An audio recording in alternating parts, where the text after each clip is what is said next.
So now let's look at the case when we have an isometry on a complex inner product space.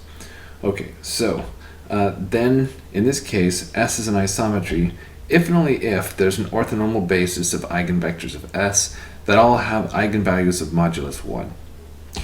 All right, and so this is the complete version, or the completed version, of the example that we saw back in clip 7C4. So for the forward direction, if S is an isometry, then S star S is the identity, and this is also equal to S star.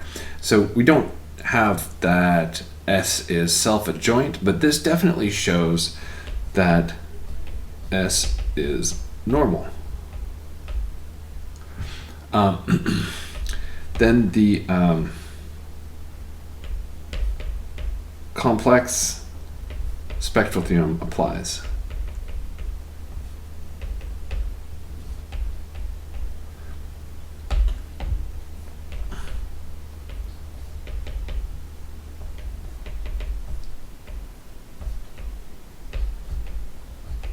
And we have an orthonormal basis of eigenvectors. And so if we take those to be the usual E1 through En, and use the fact that S is an isometry,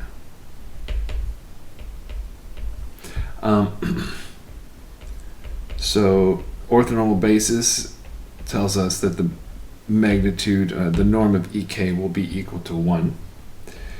And then the isometry property tells us that that's the same as when we apply S. Using the eigenproperty, this is the size of lambda k Ek. And then using homogeneity of the norm, we can pull out the lambda in absolute values. And then since this part is equal to 1,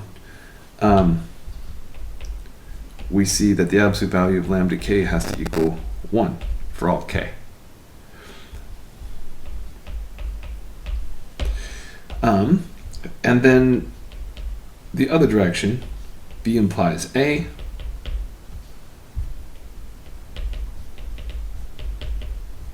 This is the one that we did before.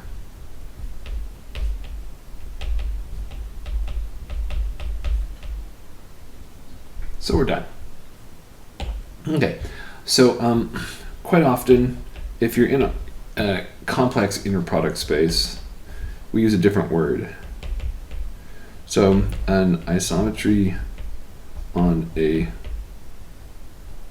complex inner product space is called a unitary. And so this also makes you think of, sort of furthers the analogy between complex numbers and operators. So these are like the, there's the unit complex numbers and there are the unitary operators.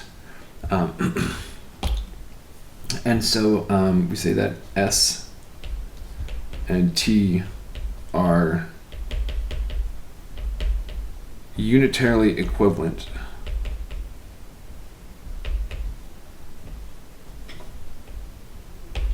If and only if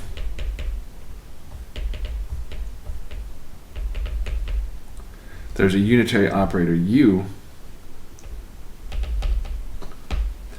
such that S looks like UT U adjoint or U inverse, right? Because in this case, since it's unitary, the adjoint is the inverse, and so physicists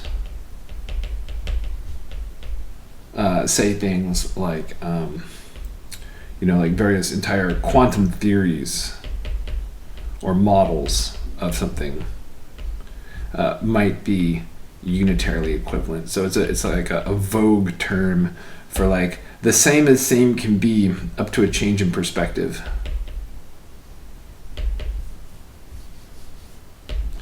And the picture that goes with this is that, you know, you've got some transformation from v to v by s, and then you've also got some transformation from v to v by t, and then you have like a unitary, think of it as a change of coordinates. And the upshot is that this square commutes. So sometimes people would say, you know, would rewrite the equation I gave you above as US equals TU or something like that. Oh, I guess the way I put the star, I've got that actually the other way around. So let me just fix that. Whoops, yeah. Okay, so to match the equation above, it doesn't actually matter because if it's unitary, it's invertible, and its inverse is going to also be unitary. So let's have it go like that. All right, so now, yes, I like that much better. Okay.